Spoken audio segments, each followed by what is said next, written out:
अभी तक आप पेट्रोल डीजल खरीदने के लिए जाते थे, आपको ये लगता था कि अगर 100 रुपए का नोट दे रहे हैं, 1 लीटर पेट्रोल लिया या 1 लीटर डीजल लिया, उसके बाद आपको फुटकर पैसे, जिसे छुट्टे पैसे कहते हैं, यानी थोड़ा सा चिल्लर मिल जाया करेगा। लेकिन अब ऐसा नहीं होगा, आपको 100 रुपए का नोट देना पड़ेगा हिंदुस्तान में भी।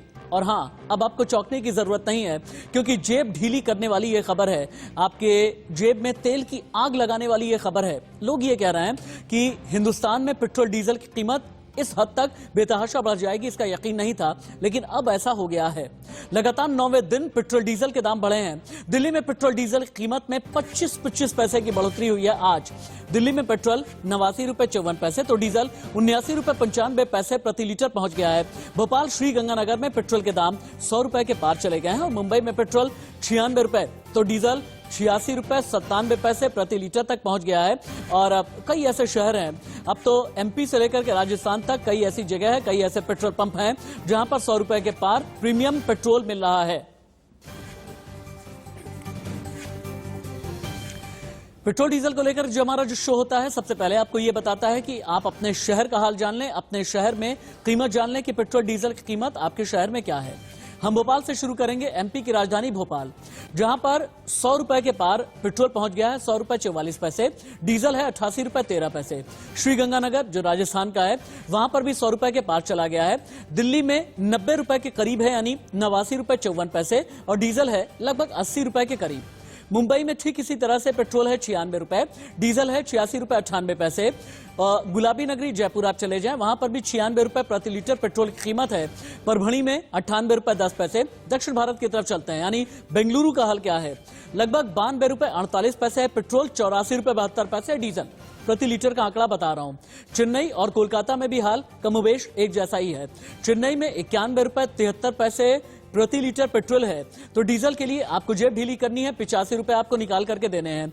जितनी तनख्वाह उतने खर्चे, यही हैं आज घर घर के चर्चे। लोग ये कह रहे हैं खाए क्या बचाएं क्या। अभी तक तो अपनी थाली के लिए कुछ बचा लिया करते थे, लेकिन अगर पेट्रोल डीजल की इसी तरह की मार पड़ेगी तो फिर हम ऐसे में क्या करेंगे। हमने क्या किया, एक पूरा गणित बनाया कि आप तक पहुंचते पहुंचते पेट्रोल और डीजल कितने का हो जाता है और पेट्रोल और डीजल की जो बेसिक कीमत है क्या होती है। एक एक करके आप समझें।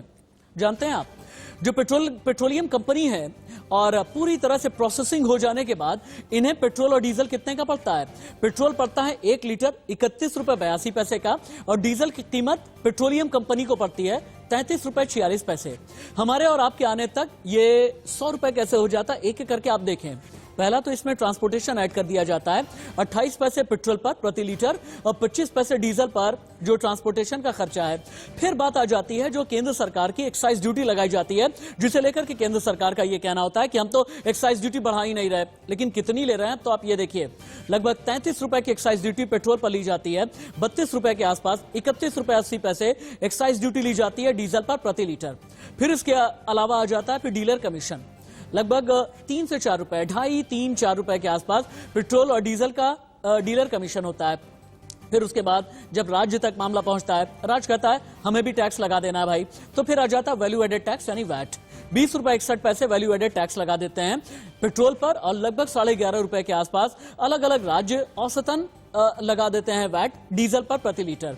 कुल कीमत आकर के हो जाती है 89 रुपए या फिर 90 रुपए के आसपास पेट्रोल की और लगभग 80 रुपए के आसपास आ जाती है, यानी 32-33 रुपए वाला पेट्रोल डीजल जो होता है हम तक और आप तक आते आते 90 रुपए से लेकर के 100 रुपए के बीच आकर के बैठता है। कीमत कितनी तेजी के साथ में बढ़ रही है, 8 फरवरी से लेकर के अभी तक के आंकड़े क्या कहते हैं। अब आप ये देखें, ये पूरा का पूरा ग्राफ है जो आपको बता रहा है 8 फरवरी का पेट्रोल 92 रुपए 42 पैसे, डीजल था 84 रुपए 46 पैसे, लेकिन ये स्काई रॉकेट होता रहा। अब 9 फरवरी का आंकड़ा भी ठीक इसी तरह से आपको बता रहा है, बढ़ता चला गया, 93 रुपए के करीब पहुंचा है 10 फरवरी के दिन, यानी आज से लगभग एक हफ्ते पहले। तब ये लगने लगा था 90, 95, 93 के आसपास सरकार को ही कंट्रोल करेगी। सरकार ने कहा नहीं भैया, जो हम करेंगे हम टैक्स एक्साइज ड्यूटी नहीं बढ़ाएंगे, लेकिन टैक्स कम नहीं करेंगे, हम जो करना है पेट्रोलियम कंपनी को करना है। फिर तारीख आ गई 11 फरवरी। 11 फरवरी को पता ही चला कि 93 रुपए से ऊपर चला गया पेट्रोल और डीजल की कीमत 85 रुपए 28 पैसे हो गई औसत। फिर 12 फरवरी को ये बढ़ती रही, 12 फरवरी को बढ़ी, 13 फरवरी को बढ़ करके लगभग 94 रुपए के आसपास पहुंची। फिर 14 फरवरी के दिन 95 रुपए के आसपास, 15 फरवरी आगे बढ़ाएं आप, 95 रुपए 45 पैसे पेट्रोल और डीजल की कीमत हो गई 89 रुपए 74 पैसे। अब अब यह जानना बहुत जरूरी है कि पेट्रोल के बढ़ते दामों की आग आम जन पर कितनी पड़ी है।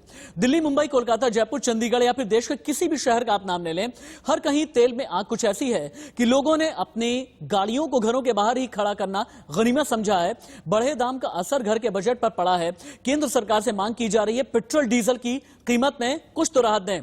कश्मीर से कन्याकुमारी तक लोगों का कहना क्या है, सुने। परेशानी तो सर हो रही है, लाख सरकार बदल जाए फिर भी वही रवैया रहेगा, आम जनता त्रस्त है।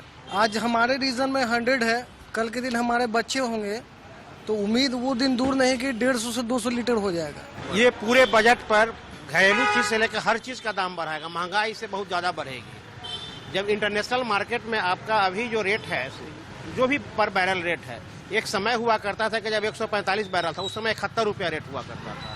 आज जब आकर के 61 रुपीज है पर बैरल, और ये दाम जो बढ़ रही है, ठीक है कि कोरोना के कारण बहुत सारी घटाएं हुई है, लेकिन उसके कारण और महंगाई बढ़ रही है। बहुत ज्यादा भार पड़ रहा है, बहुत ज्यादा भार। पढ़ाना लिखाना शतक मारने जा रहा है पेट्रोल, काफी असर पड़ा है। पढ़ाना लिखाना पढ़ना रहना मुश्किल है लोगों को, हो सकता है गाँव भागना पड़ जाए। हम डिबेट को ओपन कर देते हैं। अमीक जमई, प्रवक्ता समाजवादी पार्टी, मेरे साथ में जुड़े हैं। अनिला सिंह जी, तेज तर्रार प्रवक्ता है भारतीय जनता पार्टी की, वो भी मेरे साथ में है। आप दोनों का बहुत बहुत स्वागत है। अनिला जी, मेरे आपसे 2 सवाल हैं। एनसीआर में आप रहती हैं, आखिरी बार जब पेट्रोल भराया है कितने रुपए प्रति लीटर का पेट्रोल या डीजल? आपके पास तो हालांकि कई गाड़ियां होंगी मैम, कितने रुपए में आपने भरवाया? दूसरा, मुझे आप सजेस्ट ये करें, क्या मैं गाड़ी चलाना छोड़ दूं? नहीं, आप बिल्कुल गाड़ी चलाना मत छोड़िए, पर मैं ये कहूंगी कि अगर आपके पास 4 गाड़ी है तो 4 गाड़ी की जगह 1 या 2 कारपूल सिस्टम बिल्कुल होना चाहिए। पब्लिक मेरे पास एक ही है। चलिए, आपके पास एक है, बहुत अच्छी बात है। उसमें भी मैं कहूंगी कि कारपूल सिस्टम करना चाहिए। जिस प्रकार से पोल्यूशन इतना बढ़ रहा है पूरे विश्व में, हमारे देश में, और खासतौर से एनसीआर में, हम लोग तो एनसीआर में रहते हैं और देखते हैं कि कितना ज्यादा यहाँ पे छोटे छोटे बच्चे हैं, वो उनको एज्मा का प्रॉब्लम, ब्रोंकाइटिस का प्रॉब्लम, लंग कैंसर प्रॉब्लम, ये सब बढ़ रहा है। देखिए, ऐसा है कि यहाँ पर केंद्र की सरकार को बिल्कुल भी कटघरे में नहीं खड़ा करना चाहिए। अभी आपने पूरा बहुत अच्छी तरीके से पूरा फ्लो चार्ट आपने दिखाया राशिद जी। मैं आपकी बहुत बड़ी मुरीद हूँ, you are one of the finest journalist, और जो पूरा अच्छे से एक्सप्लेन करते हैं बहुत बैलेंस तरीके से। आपने अभी पूरा फ्लो चार्ट दिखाया कि किस प्रकार से जो 27 रुपए लीटर पड़ता है हमको इंटरनेशनली क्रूड ऑयल, वो रिफाइंड होकर जब वो पेट्रोल पंप में आता है, और उसके बाद से किस प्रकार से उस पे सेंट्रल गवर्नमेंट की एक्साइज ड्यूटी प्लस वैट जो स्टेट वाले लगाते हैं वो, और कुछ स्टेट में कुछ और ज्यादा प्राइस होता है, क्योंकि वो स्टेट जो है अपने सेस, एक्स्ट्रा सेस भी लगाती है, ऊपर से पेट्रोल पंप वालों का जो कमीशन होता है।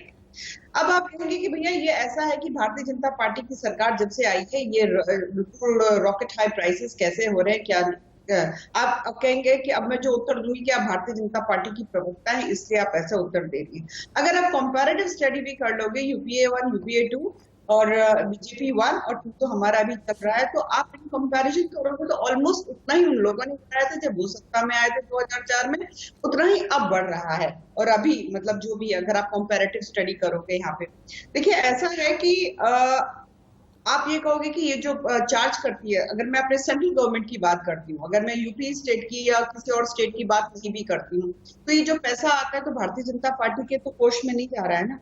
सबसे पहले तो जब हम सरकार आई थी तो जो फिजिकल डेफिसिट इतना बड़ा हमको गिफ्ट में देकर गई थी यूपीए की सरकार, उस फिजिकल डेफिसिट को इतना कम किया है। कहाँ से पैसा आएगा? ऐसे ही पैसा आता है, यहाँ से लिया। अच्छा। ये पैसा आता है इंफ्रास्ट्रक्चर में लगता है, हमारे और आपके लिए इंफ्रास्ट्रक्चर में लगता है। जो गाड़ियां चलती है रोड्स पे, ब्रिजेस पे, ट्रेन जो चल रही है, सब पूरा डेवलप किया जा रहा है। कहाँ से पैसा आएगा? कोरोना टाइम अभी होकर हटा है, हमको मालूम है कि रेवेन्यू भी चाहिए। और तो और आप देखिए राशिद जी, आप बहुत समझदार है, अगर हम स्टेट गवर्नमेंट की बात करते हैं तो सेंट्रल गवर्नमेंट को जीएसटी भी देना पड़ता है, तो कहाँ से दें? पैसा तो चाहिए ना। दोबारा से इकोनॉमी खड़ी हो रही है, ऐसा नहीं है कि नहीं खड़ी हो रही है, पर सेंट्रल गवर्नमेंट को भी आधार चाहिए होता है अपना देश को चलाने के लिए। मुझे लगता है कि जिन स्टेट गवर्नमेंट्स को जहां भारतीय जनता पार्टी की सत्ता नहीं है, बहुत ज्यादा शिकायतें हो रही हैं, तो वो अपना एक तो सेस बंद करें जो ओवर सेस लगाते हैं, और अपना जो वैट लगाते हैं उसमें कमी करें। अनिला जी अपनी पर्सनालिटी से जितनी डायनेमिक हैं और उतने ही प्यार से जवाब भी दे देती हैं और बहुत मृदु भाषा में अपना जवाब भी दे देती हैं। मैंने अपना दर्द बताया और अनिला जी ने कहा कि देखिए वो पोल्यूशन से मुझे बचा लेंगी, अगर अस्थमा का कोई पेशेंट मेरे घर पर है तो उससे बच जाएगा। लेकिन अमीक जमाई को दर्द बहुत है। अमीक जमाई, यहां पर तो अनिला जी का एक अलग दर्द है। उनका ये कहना है कि भैया ऐसा सरकारी घाटा बहुत ज्यादा था और यही एक वजह है कि पेट्रोल डीजल पर लगने वाले एक्साइज ड्यूटी के जरिए हम वसूल लेंगे, अपना खजाना हम भर लेंगे, क्योंकि हमें देश की इकॉनमी चलानी है।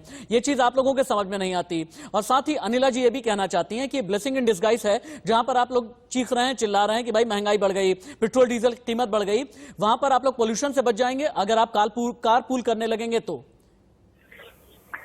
राशिद जी, आप को मैं देख रहा हूँ, आप कितने सालों से एंकरिंग कर रहे हो। मेरे ख्याल से 2014-15 से मैं आपके साथ टेलीविजन पे आ रहा हूँ। अनिला जी टेलीविजन पे आ रही हैं, मैं देख रहा हूँ इनको 2-3 सालों से। देखिए, इनका काम है पार्टी को बचाना। शायद इन्होंने अपने प्रधानमंत्री जी के बारे में, जो 2014 से पहले जब वो गुजरात के मुख्यमंत्री थे, चुनाव का जो सबसे बड़ा उनका कैंपेन था, वो ये कैंपेन था 12 से 14 के बीच में कि यूपीए की सरकारों में पेट्रोल जो है 72 रुपए हो गया और अगर हमारी सरकार आई तो इनके लिए जो चुनाव में वोट मांगने का काम करते थे लाला रामदेव जी इनके बिहाफ पे ये बोलते थे कि मोदी जी की 2014 में सरकार आई तो 33 रुपया पेट्रोल हो जाएगा। लेकिन हम उन बातों पे नहीं जाना चाहते हैं ये चुनाव कैंपेन में क्या कह रहे थे।